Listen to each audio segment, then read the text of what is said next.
Cümleten selamun aleyküm hanımlar. Diva Patik YouTube kanalıma hepiniz hoş geldiniz. Bugün birlikte 2 şiş dikişsiz bot patik yapacağız. Ben patiğimde krem, yeşil ve kırmızı olmak üzere 3 tane normal patikli ip kullandım. Şişlerim 3 numara. Modelim de bu şekilde. Kiraz desenli çok güzel, çok şık bir model yaptım hanımlar. Bu şekilde tabanımız, topuğumuz hiçbir yerinde dikişimiz yok. Hanımlar, ben patiğimin şu kenar bölümlerinde misinalı şiş kullanmakta zorlandığım için şöyle 2 tane daha yedek şiş kullandım. Bunu da videonun başında belirteyim. Ama misinalı şişlerle de rahatlıkla yapılabilir. Bu patik benim elimin ölçülerine göre 37, 38, 39 numara ayaklar için uyumlu oldu. Patiğimize krem ipim ile başlayacağım hanımlar. Bilek bölümünden başlayacağız. 57 ilmek olarak öncelikle 57 ilmeğimizi atacağız. Birinci ilmeğim, 2, 3, 4. Bu şekilde 57 ilmek atalım gelelim. 57 adet ilmeğimi attım geldim hanımlar. Hemen şu ucumuza da bir düğüm atacağım. Bilek bölümünde bir düz bir ters lastik uygulaması yapacağız. Bu aşamada kenar ilmeğimi aldıktan sonra ilmeklerimi sırası ile bir düz bir ters, bir düz, bir ters, bir düz, bir ters, bir düz, bir ters. Bu şekilde örüyoruz. Sıra sonuna kadar lastiğimizi örelim gelelim. Sıra sonuna kadar ördüm hanımlar. Şimdi geri dönüyorum. Ön yüzdeyim. Ön yüzde olduğumuzu şöyle kabul ediyorum. Şu başlangıç ipimiz eğer sol taraftaysa ön yüzdeyiz demektir. Yani arka yüzde bir sıra lastiğimizi ördük. Ön yüzdeyiz. Yine lastiğe devam edeceğiz. İlmekleri gördüğümüz gibi öreceğiz. Şimdi ön yüzde lastikte ikinci sıramız. Kenar ilmeğimi aldım. Önde bir tersim var. Ters örüyorum. Bakın düz ilmeğimi düz örüyorum. Bir ters, bir düz. Lastik örgüde ilmekler gördüğümüz gibi örülüyor. Bu şekilde bir ters, bir düz. Sıra sonuna kadar öreceğiz. İkinci sıramız tamamlanmış olacak. Arka yüzde yine ilmekleri gördüğümüz gibi, yani düzleri düz, tersleri ters öreceğiz. 3 sıra. Ön yüzde devam edeceğiz. 4 sıra. Bu şekilde lastiğimiz devam edecek. Patiğimin bu bilek kenarına hanımlar ben 13 sıra lastik ördüm. Yeterli de oldu bu şekilde. Bakın lastik boyumuz gayet ideal oldu. Bu şekilde 13 sıra lastiğimizi örelim, ardından buluşalım. Evet hanımlar, 13 sıra lastiğimi ördüm geldim. Şimdi ön yüzdeyim. Kiraz modelimize başlamadan önce ön yüzde kenar ilmeğimi aldıktan sonra ilmeklerin tamamını sıra sonuna kadar düz olarak öreceğiz hanımlar. Bu şekilde sıra sonuna kadar örelim gelelim. Evet, sıra sonuna kadar ördüm. Şimdi geri dönüyorum. Arka yüzdeyim. Arkada da kenar ilmeğimi aldıktan sonra şöyle ilmeklerimi sırasıyla ters olarak öreceğim. Yine bu şekilde ilmeklerin tamamını ters örelim gelelim. Evet hanımlar, arka yüzde ilmeklerimi ters ördüm. Şimdi ön yüzdeyiz. Bu kiraz modelimizi yapacağız. Modelimiz 14 sıradan oluşuyor. Şimdi ön yüzde model kurmaya başlıyorum. Ön yüzde modelde birinci sıramız. Öncelikle kenar ilmeğim ile birlikte toplam 6 ilmeğimi krem ile örüyorum. 2, 3, 4, 5, 6. Yeşilimi ekleyeceğim. Birinci kirazımızı yapıyoruz. Buraya 3 tane yeşil örüyorum. Birinci yeşilim. Hemen yeşilimin ucunu burada kreme düğümlüyorum. Şu ikinci yeşilim. Şu da 3. 3 yeşil ördüm. Ortaya 3 tane krem. 1, 2, pardon, ortaya 5 tane krem örüyoruz. 3, 4, 5. Ve tekrardan 3 tane yeşil. İlk kiraz desenimizi yaptık hanımlar bu şekilde. Şimdi kiraz aralarında 6 tane kremimiz var. 1, 2, 3, 4, 5, 6. 6 krem ördüm. İkinci kirazımı yapıyorum. 3 yeşil. Bakın arkadaki ip geçişlerinde iplerimi şöyle biraz serbest, gevşek bırakıyorum. Esneyince gerginlik olmasın diye, gergin durmasın diye. 3 yeşil, 5 krem, 4, 5 ve tekrar 3 tane yeşil. Böylece ikinci kirazımızı da yapmış olduk. Tekrar kiraz arasında 6 tane krem ilmeğim var. 1, 2, 3, 4, 5, 6. Üçüncü kirazımı yapıyorum. 3 yeşil. Ortaya 5 krem. 2, 3, 4, 5. Tekrardan 3 ilmek daha yeşil ipim ile örüyorum. Kalan 6 ilmeğim krem. Ön yüzde modelin birinci sırasını tamamladık hanımlar. Şimdi arka yüzde modelimizde ikinci sıradayım. Burada kenar ilmeğimle birlikte toplam 7 ilmek krem örüyorum. 2, 3, 4, 5, 6, 7. 7 kremden sonra tekrar şöyle yeşilimi aldım. İlk kirazımı yapıyorum. 3 yeşil. Bakın arka yüzde ters örüyorum ilmekleri. Bu defa kiraz arasında 3 tane kremim var. 3 krem ördüm. Tekrardan 3 ilmek yeşil örüyorum yine. İlk kirazımızı yaptık. Bu defa kiraz aralarında 8 ilmek kremimiz var. 8 tane krem öreceğim. 1, 2, 3, 4. Bu aşamada yeşil ip arkada çok fazla uzun kalacak. 8 ilmek var çünkü. Şöyle kremin üstünden yeşile atlatarak yaklaştırdım. 5. kremim 6, 7, 8 kremden sonra tekrar yeşilimi alıyorum. İkinci kirazımı yapacağım. İlk kiraz ile aynı şekilde. 3 yeşil. Kremimi aldım. Ortada 3 kremim var. Tekrardan 3 tane yeşil örüyorum. Böylece ikinci kirazı da tamamladık. Yine kiraz arasında 8 tane kremim var. 3, 4. Tekrar yeşil ipi şöyle atlatarak yaklaştıracağım hanımlar. Şöyle. 4 krem örmüştük. Örmeye devam ediyorum. 5, 6, 7, 8. Üçüncü kirazımı yapacağım yine. Aldım yeşilimi elime. 3 yeşil. Kiraz ortasında 3 kremim var. Ve tekrardan 3 ilmek yeşil. Kremimi aldım. Kalan 7 ilmeğim krem. Böylece kirazımızın hanımlar 3. sırasını da tamamladık. Geri dönüyorum. Pardon, arka yüzde 2. sırasını tamamladık. Şimdi ön yüzde kirazımızda 3. sıradayız. Bu sıramızda kenar ilmeğim ile birlikte toplam 8 ilmek krem örüyorum. Kenar ilmeğim 1, 2, 3, 4, 5, 6, 7, 8. Yeşilimi aldım. İlk kirazımı yapacağım. 3 yeşil, 1 krem, 3 yeşil. İlk kirazımı yaptım. Bu defa kiraz aralarında 5'er tane kremim var. Pardon, 10'ar tane kremim var. 2, 3, 4. Yine bakın. Yeşili şöyle atlatarak gidiyorum. Yaklaştırıyorum. 5, 6, 7, 8, 9, 10 kremimi ördüm. İkinci kirazımı yapacağım hanımlar şimdi. 3 yeşil, 1 krem, 3 yeşil. Tekrar kiraz arasında 10 tane kremim var. 1, 2, 3, 4. Yine şöyle yeşili atlatarak yaklaştırıyorum. Şu 5. kremim 6, 7, 8, 9, 10. Üçüncü ve sonuncu kirazımı yapacağım şimdi yaprağımı. 3 yeşil, 1 krem, 3 ilmek yeşil. Tekrardan kremimi aldım. Kalan 8 ilmeğim krem.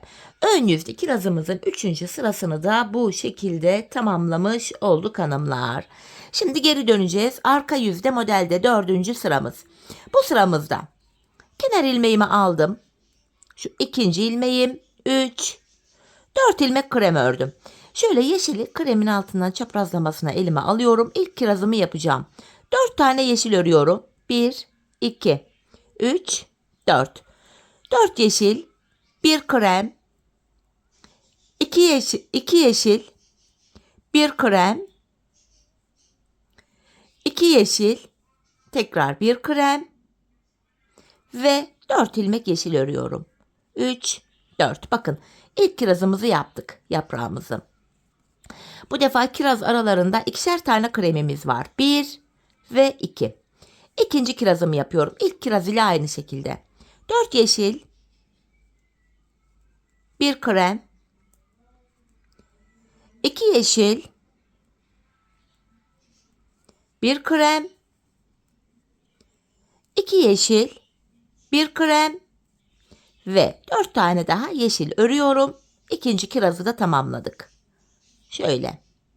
Yine kiraz arası için 2 tane krem örüyorum ve sonuncu kirazımı yapacağım. 4 yeşil, 1 krem, 2 yeşil, 1 krem, tekrar 2 yeşil, 1 krem ve 4 tane yeşil. 3, 4. Tekrar kremimi aldım. Kalan 4 ilmeğim krem.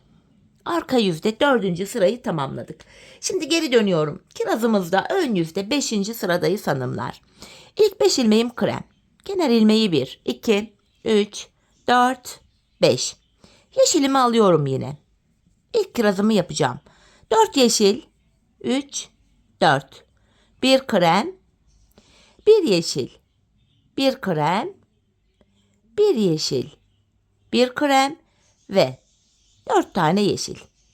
İlk kirazımızı yaptık. 5. sıramızda kirazımız böyle kuruluyor. Şimdi kiraz aralarına hanımlar 4 tane krem öreceğim bu defa. 1, 2, 3 ve 4. Şimdi ikinci kirazımı yapıyorum. İlk kiraz ile aynı olacak yine. 4 yeşil, 4 yeşil, 1 krem, 1 yeşil, 1 krem, 1 yeşil, 1 krem, 4 tane yeşil. 3, 4. İkinci kirazımı da yaptım. Kiraz arasına 4 tane krem örüyorum. 1, 2, 3 ve 4. Üçüncü kirazımdayım. 4 yeşil, 1 krem, 1 yeşil, 1 krem, 1 yeşil, 1 krem ve 4 ilmek yeşil örüyorum. Kalan 5 ilmeğim krem. Böylece 5. sıramızı tamamlamış olduk. Şimdi geri dönüyorum. Arka yüzdeyiz hanımlar. Modelimizde 6. sıramız. Bu sıramızda kenara toplam 6 tane krem örüyorum. Kenar ilmeği 1, 2, 3, 4, 5, 6. kremim. Şöyle yeşilimi aldım. İlk kirazımı yapacağım. 4 yeşil, 1 krem, 1 yeşil, 1 krem, 4 tane yeşil. 3 ve 4. Bu defa kiraz aralarında 6 tane kremim var. 1, 2, 3, 4, 5, 6. İkinci kirazımı yapıyorum yine. 4 yeşil hanımlar, 1 krem, 1 yeşil, 1 krem ve 4 tane daha yeşil. 1, 2, 3 ve 4. Arada 6 tane kremim var. 1, 2, 3, 4, 5, 6. Sonuncu kirazımdayım. 4 yeşil, 1, 2, 3, 4. 1 krem, 1 yeşil, 1 krem, 4 tane yeşil. 2, 3 ve 4. Tekrar kremimi alıyorum ve kalan 6 ilmeğim krem. Arka yüzde kirazımızın 6. sırası da bu şekildeydi. Şimdi geri döndüm. Ön yüzde kirazımızda 7. sıradayız hanımlar. Bu sıramızda 10 ilmek krem öreceğim. 10 ilmek krem. Şu kenar ilmeğim 1, 2, 3, 4, 5, 6, 7, 8, 9, 10 krem ördüm. Şimdi 1 yeşil, 1 krem, 1 yeşil. Bakın ilk kirazımı tamamlamış oldum. İlk kirazımız tamam. Şimdi kiraz aralarında 14 tane 4, 8, 9, 10, 11, 12, 13, 14 tane kremimiz var. Şimdi 14 ilmek krem öreceğim. 1, 2, 3, 4, 5, 6, 7.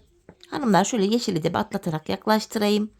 8, 9, 10, 11, 12, 13, 14. Tekrardan yeşilimi alıyorum. 1 yeşil, 1 krem, 1 yeşil. Gördüğünüz gibi ikinci yaprağı da yaptık. Üçüncü yaprağa geçeceğiz. Araya 14 krem örüyorum. 3, 4, 5, 6, 7. Tekrar yeşilimi yaklaştıracağım. 8, 9, 10, 11, 12, 13 ve 14. Şimdi yeşilimi alıyorum. 1 yeşil, 1 krem, 1 yeşil. Ve kalan 10 ilmeğim krem. Böylece 7. sıramızı ön yüzde tamamlamış olduk hanımlar. Şimdi geri dönüyorum. Arka yüzde kirazımızda 8. sıradayız hanımlar. 8. sıramı yapacağım. Bu defa 9 ilmek krem örüyorum. Bakın kenar ilmeğim 1, 2, 3, 4, 5, 6, 7, 8, 9 kremimi ördüm. Şöyle çaprazlamasına yeşilimi alıyorum. İlk kirazımı yapacağım. Bir yeşil. Bu defa arada 3 krem var. 3 tane krem ve bir tane yeşil. Bakın ilk kirazımı bu şekilde yaptım. Şöyle ön yüzden duruşu bu. Bu defa kiraz aralarına 12 tane krem örüyorum. 1, 2, 3, 4, 5. Şöyle hanımlar yine yeşile atlatacağım. Yaklaştırarak gideceğim. Şu 6. kremim 7, 8, 9, 10, 11, 12 kremi ördüm. İkinci kirazımı yapıyorum. Bir yeşil, 3 krem, bir yeşil. Tekrar kiraz arası için 12 tane krem öreceğim. 12 ilmek krem. Şu 5. Tekrardan yeşilimi şöyle atlatacağım. Yaklaştırıyorum. 6, 7, 8, 9, 10, 11, 12. Yine yeşilimi alıyorum. 3. kirazımı yapıyorum hanımlar. Bir yeşil, 3 krem ve 1 ilmek yeşil. Hanımlar kalan 9 ilmeğimi de tekrar krem ile örüyorum. Arka yüzde modelin 8. sırasını bu şekilde tamamlamış olduk. Şimdi ön yüzdeyiz. Yaprağımızda 9. sıramız. Bu yaprağımızın son sırası olacak artık.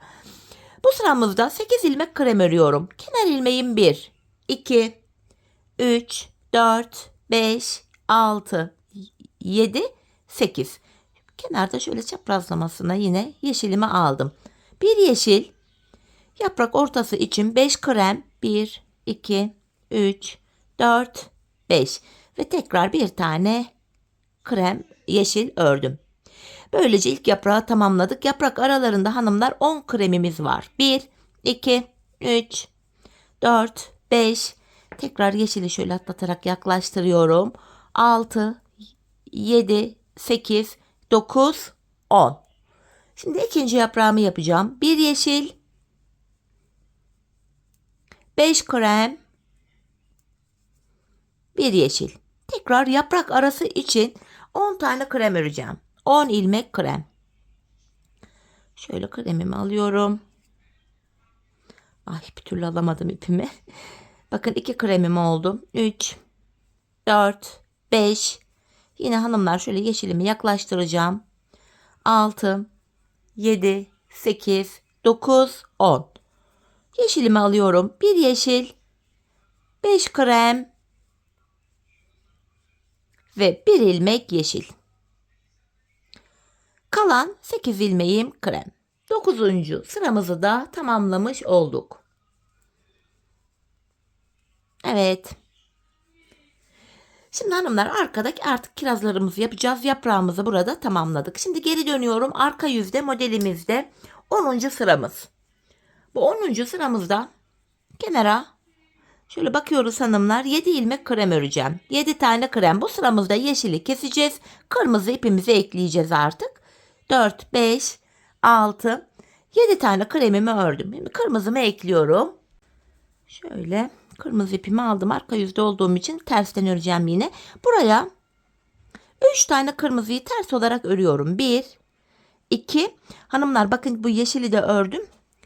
Hemen bu yeşil ipimi de artık keseceğim. Çünkü burada artık yeşili kullanmayacağız kirazımızda. Şöyle yeşilimi kesiyorum.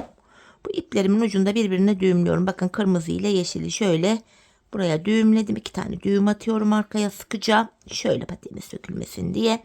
3 tane kırmızı. Tekrardan tam ortaya 3 tane kiraz ortası için krem öreceğim. 1, 2, 3. Şu yeşil ipimi de artık kaldıracağım. Evet. Ve yine 3 tane kırmızı örüyorum hanımlar. 3 ilmek kırmızı. 1, 2, 3. Şimdi kiraz aralarında 8'er tane kremimiz var. 1, 2, 3. Yine kırmızıyı da arkada şöyle atlatarak yaklaştıralım hanımlar. Şu dördüncü kremim. 5, 6, 7, 8. Tekrardan kırmızımı aldım. İkinci kirazımı yapacağım. 3 kırmızı. Ortada 3 krem. 3 ilmek krem. Ve tekrar 3 tane kırmızı. 1, 2, 3. Tekrar kremimi aldım. Kiraz aralarına, şuralara 8 tane krem örüyorum. Hemen 3 krem ördükten sonra tekrardan atlattım kırmızımı. Şu 5. kremim. 6, 7 ve 8. Sonuncu kirazımı yapacağım şimdi. Buraya 3 kırmızı. 1, 2, 3. Tam ortaya 3 tane krem. Ve yine 3 tane kırmızımı örüyorum. Kalan 7 ilmeğim krem. Böylece kirazımızda 10. sıramızı da yapmış olduk hanımlar. Şimdi geri döndüm, ön yüzde kirazımızda 11. sıradayız. İlk 6 ilmeğimi krem örüyorum. Kenar ilmeğim 1, 2, 3, 4, 5, 6. 11. sıramız ön yüz. Kırmızımı şöyle aldım. İlk kirazımı yapıyorum. 5 kırmızı, 4, 5. 1 krem, 5 kırmızı, 2, 3, 4, 5. Tekrar kremimi alıyorum. Bu defa kiraz aralarında 6 tane kremimiz var. 1, 2, 3, 4, 5, 6. İkinci kirazımı yapacağım. İlk kiraz ile aynı şekilde. 5 kırmızı, 3, 4, 5. 1 krem ve yine 5 tane kırmızı. 3, 4 ve 5. Tekrar kremimi aldım. Kiraz arasına 6 tane krem örüyorum. 5, 6. Sonuncu kirazımı yapacağım. Aldım kırmızımı. 5 kırmızı, 1 krem ve tekrar 5 tane kırmızı. 4, 5. Kalan 6 ilmeğim krem. 11. sıramız da bu şekildeydi hanımlar. Şimdi geri dönüyorum. Arka yüzde modelimizde 12. sıradayız. Hanımlar 11. sırada yaptığımız işlemin aynısını yapacağız. İlmekleri arka yüzdeyiz, ters öreceğiz. Kremleri krem, kırmızıları da kırmızı ile. Bakın 5 kırmızımı kırmızı ile ters öreceğim.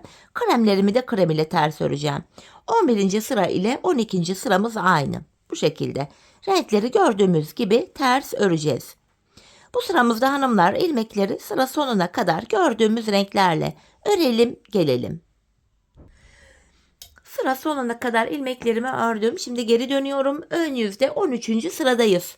Bu 13. sıramızda da hanımlar 11 ve 12. sırada yaptığımız işlemin aynısını yapacağız. Kremleri krem ile, kırmızıları da kırmızı ile düz olarak öreceğiz. Bakın kremlerimi ördüm. Kırmızı ilmeklerimi de kırmızı ile örüyorum. Aynı işlemi yapıyoruz hanımlar. Bu şekilde. Sıra sonuna kadar bu 13. sıramızda da yine ilmekleri gördüğümüz gibi örelim gelelim. Evet hanımlar, sıra sonuna kadar yine ilmeklerimi ördüm, geri dönüyorum. Arka yüzde 14. ve sonuncu sıramız. Buraya 7 krem örüyoruz. Kenar ilmeğim 1, 2, 3, 4, 5, 6, 7. 7 krem ördüm. Kırmızımı alıyorum.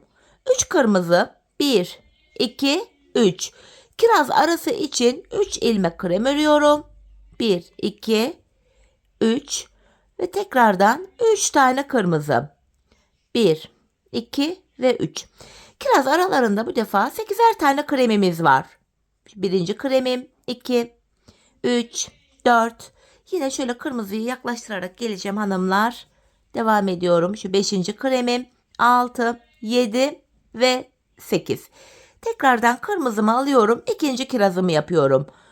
3 kırmızı, ortaya 3 krem ve tekrar 3 ilmek kırmızı. Böylece ikinci kirazımızı da yapmış olduk. Tekrar kiraz arası için 8 tane krem örüyorum. 3, 4. Yine kırmızıyı şöyle atlatıp yaklaştırıyorum. Şöyle devam ediyorum. 5. kremim, 6, 7, 8. Kırmızımı aldım. Sonuncu kirazlarımı yapıyorum artık. 3 kırmızı. Tam ortaya 3 tane krem. Ve tekrar 3 tane kırmızı. Kalan ilmeklerimi de krem ile örüyorum. Hanımlar, böylece kirazımızı tamamlamış olduk. Kirazımız bitti. Şimdi geri dönüyoruz. Artık kiraz modelimizi kurmayacağız. Ön yüzdeyiz. İlmeklerin tamamını hanımlar krem ipimiz ile düz olarak ön yüzde öreceğiz. Arka yüzde de ilmeklerimizin tamamını ters öreceğiz. Böylece 2 sıra örmüş olacağız. Ardından ayrım yapacağız. Kırmızı ipimi de artık burada kesiyorum hanımlar. Şöyle. Ve kırmızımın ucunu da burada kremime düğümleyeceğim. Bu şekilde. Bilek bölümünü böylece tamamlıyoruz. Ön yüzde düz, arka yüzde ters ilmeklerimizi örelim, gelelim. Evet hanımlar, ön yüzde düz, arka yüzde ters 2 sıra ördüm geldim. Şimdi patiğimizin şu ön bölümüyle kenar bölümündeki ilmekleri ayıracağız. 57 ilmeğimiz vardı. 19 ilmek sağ kenara, 19 sola, 19 da ortaya ayıracağız. Sağ ve soldaki ilmekler bekleyecek. Ortadaki 19 ilmek ile tekrar aynı kirazımızı kuracağız hanımlar. Şimdi burada ilk 19 ilmeğimi öreceğim. Haroşa, yani düz öreceğim artık. Şu ikinci ilmeğim. 3, 4, 5, 6, 7, 8, 9, 10, 11, 12, 13, 14, 15, 16, 17, 18, 19 ilmeğimi ördüm kenara. Şimdi hanımlar 19 ilmekte ortaya öreceğim. Ortaya örerken de hemen ikinci kirazımızı başlatacağım. Zaten ilk kirazdan sonra ön yüzde düz, arka yüzde ters 2 sıra örmüştük. İkinci kirazı ilk kiraz ile bakın tam ortadaki kirazın aynısını kuracağız. Yanlara kiraz yapmayacağız.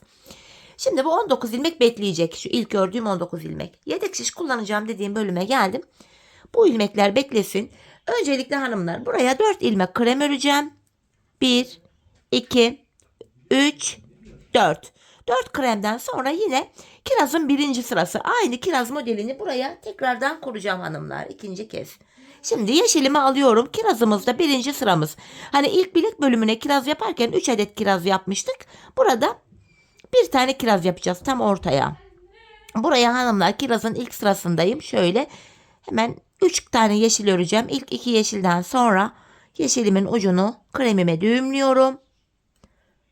Buraya 3 tane yeşilimi ördüm. Kiraz ortasına bu ilk sıradayız modelimizde 5 tane krem örüyorum. 1, 2, 3, 4, 5. Tekrardan 3 tane yeşil ördüm. İlk kenara 4 tane krem örmüştük. Buraya da 4 tane krem örüyorum. 2, 3 ve 4. Şimdi sayalım hanımlar. 4 krem burada. 5, 6, 7, 8, 9, 10, 11, 12, 13, 14, 15, 16, 17, 18, 19 ilmek ördük. Bu sol kenardaki 19 ilmeğimiz de bekleyecek. Sağ ve sol bekleyecek. Biz tam ortaya kirazımızı yapmaya devam edeceğiz. Şimdi arka yüzde kirazımızda ikinci sıradayız. Bu sıramızda da hanımlar şu alttaki kiraza bakarak aynısını yapacağız. Kenar ilmeğimi aldım. 2, 3, 4, 5 tane krem ördüm. 5 krem. Yeşilimi alıyorum. 3 yeşil, kirazda arka yüzde ikinci sıradayız. 3 krem, pardon, 5 krem ördüm. 3 yeşil, kiraz ortasına bu defa 3 krem örüyorum. Bakın alttaki kirazın aynısı. Bakarak yapabiliriz. Sıralamaları takip edebiliriz. Tekrardan 3 kremden sonra 3 tane yeşil ve kalan 5 ilmeğim krem. Bu da kirazımızda arka yüzde ikinci sıramızdı. Şimdi geri döneceğiz. Ön yüzde kirazımızın 3. sırasını yapacağız. Bakın ilk modele bakıyorum. Birer ilmek daha yandan içeri giriyor şuraya. Yani burada hanımlar kafanız karışacak olursa hani videonun şu bilek bölümündeki kirazların yapılışını takip ederek diğerlerini de yapabilirsiniz. Bu defa bakın kenara 6 tane krem örüyorum. 6 krem. Yeşilimi aldım. Kirazımın 3. sırasını yapıyorum ön yüzde. Bu bilek bölümünde kirazın 3. sırasında bakın şu ilk kirazın yapılışını takip ederek hem ön hem arka yüzde diğer öndekileri de yapabilirsiniz. Kirazın ön yüzde 3. sırasında bakın 3 tane yeşil, 1 krem, tekrardan 3 tane yeşilimi örüyorum ve kalan 6 ilmeğim krem. Bu şekilde Kirazımız devam edecek hanımlar. Alttaki modele bakarak üstte de yine kirazın aynısını uygulayacağız. Bakın ilk 3 sırasını yaptık zaten. Şu ön bölüme toplamda 2 tane kiraz yapacağız. 14 sıradan oluşan ilk kirazımız bittikten sonra ön yüzde düz, arka yüzde ters tekrar 2 sıra krem ile öreceğiz. Ardından bu diğer kirazımızı yapacağız. Bakın şu ilk kiraz ile aynı şekilde. Yeniden ön yüzde 4 krem örerek kiraz modelimizi başlatacağız. Bu ön bölümdeki bu ikinci kirazımız da bakın şu bilek bölümündeki birinci kirazımızdı. Şu ön bölümde 2 tane kiraz var. Bu ikinci kiraz da bittikten sonra tekrar ön yüzde düz, arka yüzde ters ilmekleri 2 sıra öreceğiz. Bu son kirazdan sonra artık kırmızı ve yeşil ipimizi de kesip uçlarını arkaya düğümleyebiliriz. Çünkü devamında krem ile devam edeceğiz. Şimdi patiğimizin bu kiraz bölümlerini buraya 2 tane daha kirazımızı şu ilk kiraza bakarak, bakın alttakine bakarak yapabilirsiniz. Ya da ben bakarak yapamıyorum diyenler varsa da videoyu geri alarak bilek bölümündeki örneğin şu ilk kirazın sıralamalarını takip ederek buradaki kirazları da kurabilirsiniz.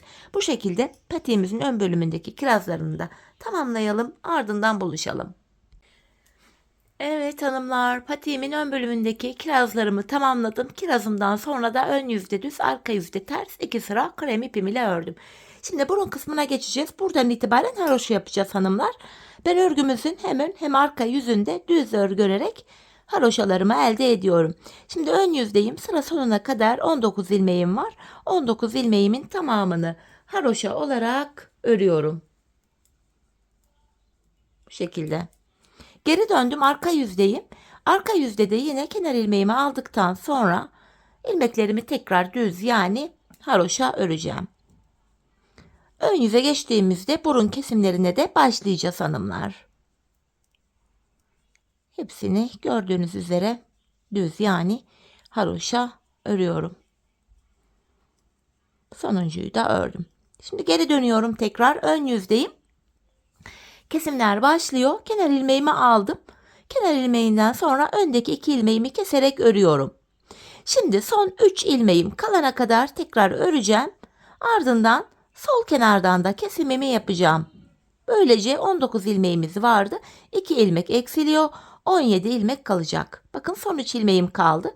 Tekrar öndeki 2'yi kesiyorum. Kenar ilmeğimi düz ördüm. Geri döndüm, arka yüzdeyim. Arka yüzde kesim yapmayacağız hanımlar. İlmeklerin tamamını haroşa olarak öreceğiz. Kesme işlemi sadece ön yüzde yapılıyor. Bu şekilde. Sonuncu ilmeğimi de yine ördüm. Tekrar geri dönüyorum. Ön yüzdeyim. Kesimler devam ediyor. Kenar ilmeğimi aldım. Öndeki 2 ilmeğimi tekrar kesiyorum. Şimdi son 3 ilmek kalana kadar öreceğim. Sol kenardan da kesimimi yapacağım sonra. Bakın son 3 ilmeğim kaldı. Öndeki 2'yi kesiyorum. Sonuncu ilmeğimi ördüm. Şimdi de 15 ilmeğimiz kaldı. Tekrar geri dönüyorum. Arka yüzdeyim. Arka yüzde 15 ilmeğimin tamamını haroşa öreceğim yine.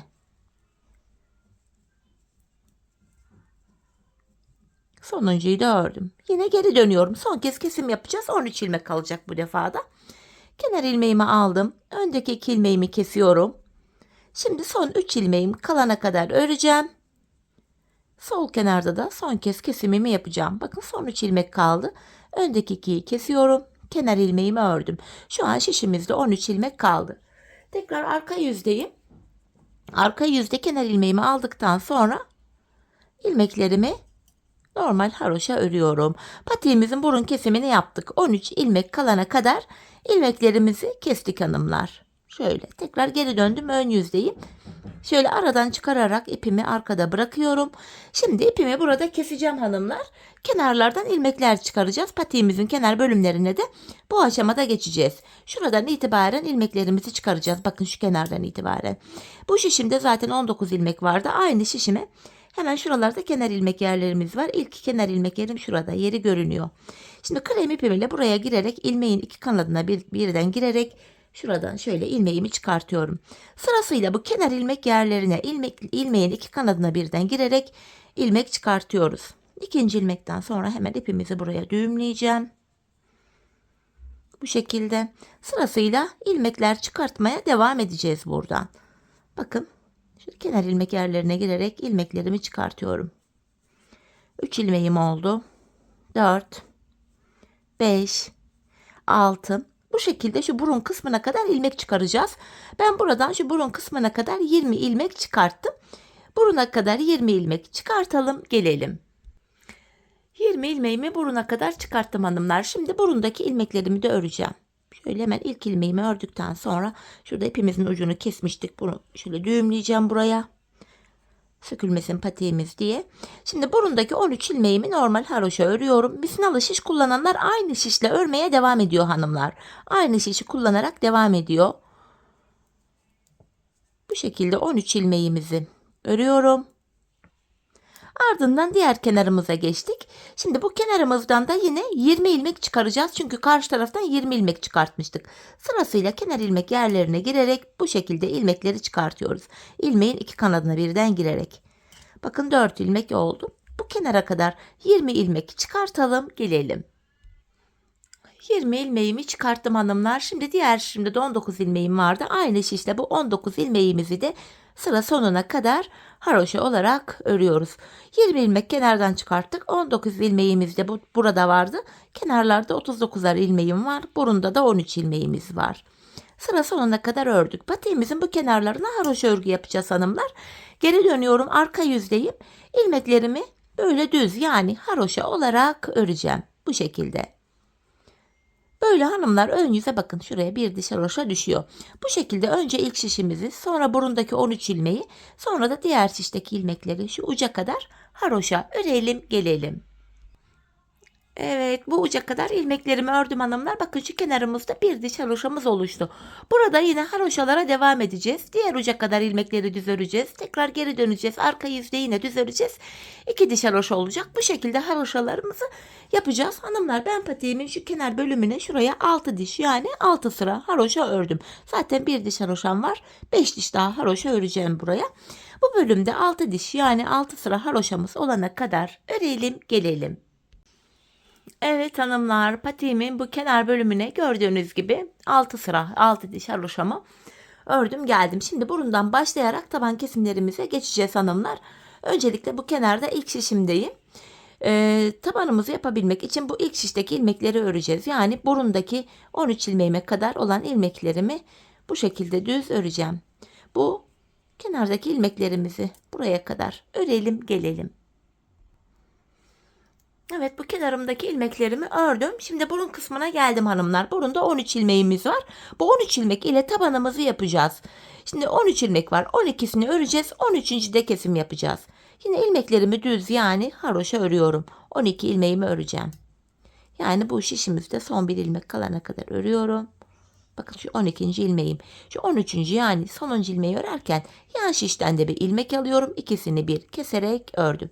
Kesimden sonra geri dönüyorum. Bu taban bölümde ipimiz hep karşıda olacak ve ilk ilmeği örmeden alacağız. Tekrardan 12 ilmeğimi öreceğim. Yani son bir ilmek kalana kadar örüyorum tabanımda. Bu sonuncu 13. ilmeği örerken yan taraftan da bir ilmek alıp ikisini kesiyorum. Kesimden sonra yine geri döndüm. İpim karşıda, ilk ilmeğimi aldım. Yine son bir ilmek kalana kadar örüyorum buraları. Sonuncu ilmekte yandan da bir ilmek alıp ikisini bir ördüm. Tekrar geri dönüyorum. Aynı işlemi yapacağız. İpimiz hep karşıda, ilk ilmeği örmüyoruz.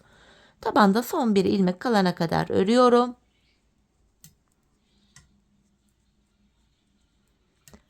On üçüncü ilmeği örerken kenardan da bir ilmek alıp ikisini kesiyorum. Tabanımız 13 ilmek ile bu şekilde örülecek hanımlar. Biz bu kesme işlemine sağ ve sol şişimizde şuralarda 5'er ilmek kalana kadar devam edeceğiz. Şimdi hep birlikte tabanımızı örelim, gelelim. Evet hanımlar, tabanımı ördüm, geldim. Bakın yanlarda 5'er ilmeğim kaldı. Şimdi kesimlere yine devam edeceğiz. Bu defa tabanda şöyle 13 ilmek var. Bu defa tabanda son 2 ilmek kalana kadar örüyorum. Yine ipim karşıda, ilk ilmeğimi örmeden aldım. Tabanımda son 2 ilmeğim kalana kadar ilmeklerimi örüyorum. Bakın son 2 ilmek kaldı. Bu 2 ilmek ile yandan da bir ilmek aldım.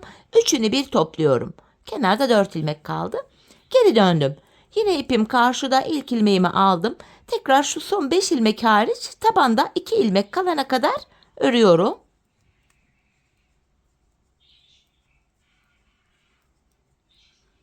Bu 2 ilmek ile yine yandan da bir ilmek aldım. Üçünü bir kestim. Yeniden geri döndüm. Aynı işlemi yapacağım hanımlar. Tabanda 2 kalana kadar ilmekleri örüyorum.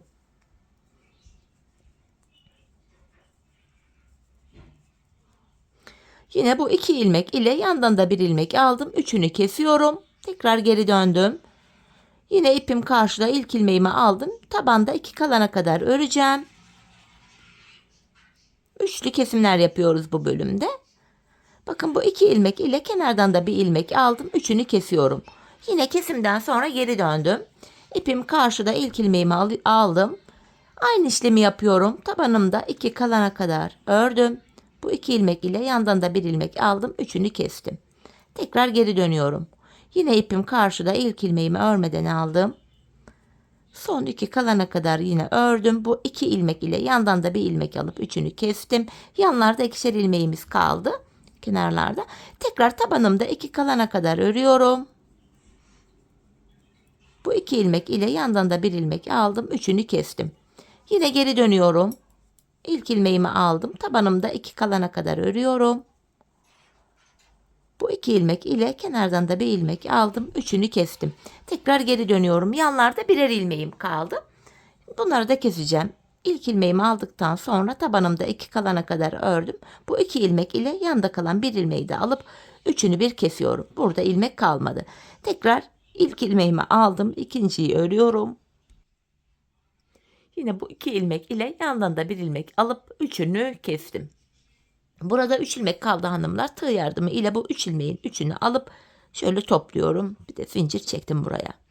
Tabanımızı yaptık hanımlar. Bakın kapattık. Şimdi tığlama tekniği ile arkayı birleştireceğiz. Şöyle ters çevirdim patiğimi.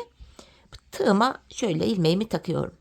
Şimdi sırasıyla önce benden taraftaki kenar ilmek yerine, sonra karşıdaki kenar ilmek yerine şöyle batarak şöyle sık iğne tekniği ile birleştiriyorum hanımlar. Bakın önce benden taraftaki kenar ilmek yerine ilmeğin iki kanadına birden girdim. Sonra karşı tarafa.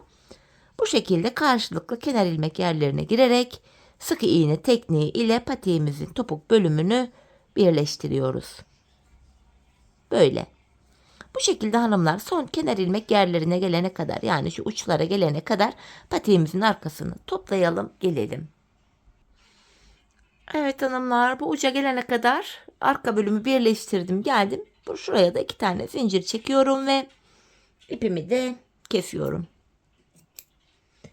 Ben ipimin ucunu gizleyeceğim şimdi. Şu arka kenar ilmek yerlerine girerek şöyle ilmek aralarına girerek, başlangıçta ipimizin ucu vardı, bitiş ipimizin ucu, ikisini bir böyle arka kenar ilmek yerlerine girerek gizlemeyi yapıyorum. Ayağı giydikten sonra bu ipler dışarı çıkmasın diye. Şimdi patiğimizi tekrar düz tarafını çeviriyorum. Şöyle. Bakın hanımlar. Dikişsiz tığlama tekniğiyle gayet düzgün bir şekilde birleştirme işlemini yaptık. Patiğimiz görüntü itibariyle bakın şöyle. Zaten haroş örgü olduğu için bakın hanımlar, esnekliğe gayet güzel, ayağı saran bir model oldu. Hemen dilerseniz şöyle makine ayağıma da giydireyim. Birlikte modelimizin ayaktaki duruşuna da bakalım. Gayet güzel, hoş, şık bir model oldu hanımlar. Çeyiz içinde oldukça uygun. Kolay bir modeldi. Ben çok beğenerek, çok severek yaptım. Umarım sizler de benimle birlikte beğenerek, severek yaparsınız. Yapacak olanlara da şimdiden kolay gelsin diyorum. İşte hanımlar, modelimizin ayaktaki duruşu. Gayet güzel. Bakın. Şöyle şık. Boğaz kısmı da bakın lastik örgü olduğu için çok esnek, ayağa rahat giriyor. Tabanımız, topuğumuz, model bu şekilde. Evet hanımlar, yine birlikte güzel bir modelin daha sonuna geldik. Umarım sizlere faydalı, hoş bir video olmuştur. Yeni modellerde, yeni videolarda buluşmak dileğiyle. Şimdilik hoşça kalın, sağlıcakla kalın.